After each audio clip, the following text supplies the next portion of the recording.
What's going on, beautiful people? Welcome to day 21 of the 90 days of YouTube. I had to take a couple days off just to get things in motion, and I realized I don't have to do these videos back to back. I can actually just keep stacking them when I'm tuned in, I got source energy. I got something valuable to provide you guys. Now, the editing isn't going to be crazy on this one, but I'm going to be delivering a concept to you guys that was shared with me by one of my mentors, okay? This is about charging correct. This is about having the mindset around what happens in engagement in business, in transaction with clients, with business partners, or with anybody else, especially if you felt uncomfortable charging what you're worth. If you have a hard time having those financial conversations, if you feel like you're constantly grinding your clients out, if you feel like this negotiation process is taking place and you're losing life force energy when you're doing a deal with someone, you need to listen to this because this changed the way I thought about charging. And I'll tell you guys a little story about it. So when this was shared with me, I was actually working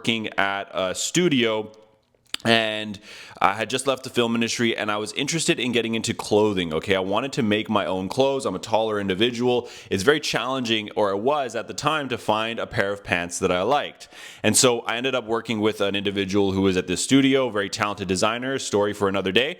But he had a very unique approach to dealing with clients, and he was happy to negotiate. He was happy to do these things, but he always made it clear that if you negotiate with me, there will be a cost. And what do you mean by that? And he would sit and he would watch me kind of negotiate deals with clients online and, design stuff here and there while we were building our business together. And he shared with me a letter that I'm going to share with you guys now. And this letter is simply named a letter for future clients, or a letter for potential clients. And I'm just going to read it for you guys. And I want you to think about what comes up when you experience this letter and you understand what's being communicated here, and you take away some lessons for it. And at the end, we'll circle back on some of the points that I'd like you to think about when you have this, because of the impact it had on me and the beginning of the shift of understanding when it comes to doing business and doing exchange with other people. Okay, so here's the letter. It starts, "Dear potential client, the more we charge you, the more pressure we put on ourselves to perform for you. The client who grinds us on price is the least satisfied. He gets less attention from us and is most likely to be pissed off at us, and we don't really care, because to be honest, we resent him. The very fact that he is on our roster reminds us that we are part prostitute. For him, we're doing it for the money, and as it isn't very much money, we're not troubled by not doing it well. He pays us a paltry sum. We perform poorly, he gets angry, and we resent him. We can have that type of relationship if you'd like. Yet the client who pays us the premium is the one who gets our best work. He's the one we wake up to in the middle of the night thinking about how we can serve him and if we're doing all we can to earn his money. When he calls, we jump. Hell, we even call him first. We take pride in moving his business and we try to make ourselves indispensable to him. We imagine that he winces when he opens our bill, but he doesn't say, yeah, he thanks us for all that we did for him.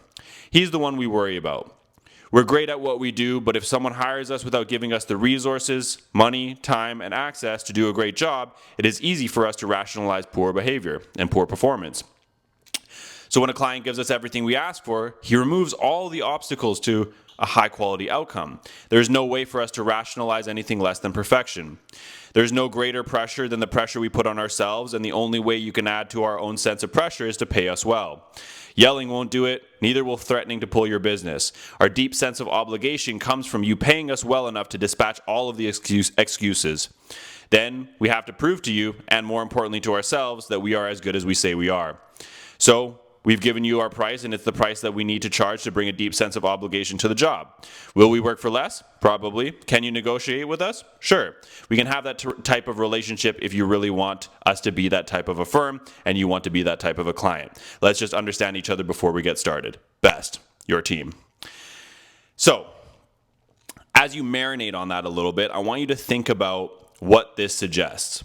This doesn't suggest that you're immovable. It doesn't suggest that you have only one doorway in order to do business. You're flexible and you're willing to participate in the game. Yet, the individual who you do business with and the person that you are engaging with understands that to grind you down on your price and to negotiate down will come at a price for themselves and for their outcomes. And you can certainly have that kind of relationship if you would like.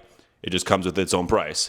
And so are you willing to pay the premium? And even better, are you willing to be the premium service and charge what you're worth, or at least to make it known what it is required in order to get your best work and to act accordingly, while also understanding that you may not always get it and the clients may not always get your best work. So think about that as you go forward. I hope you guys found some value in this, as I got value in it myself when I first was exposed to the idea, because of how it shaped my understanding of client relationships and how I wanted to do business with people in a transparent manner, while also making sure that I don't fold on my own self-worth and my position for the work that I'm doing for others.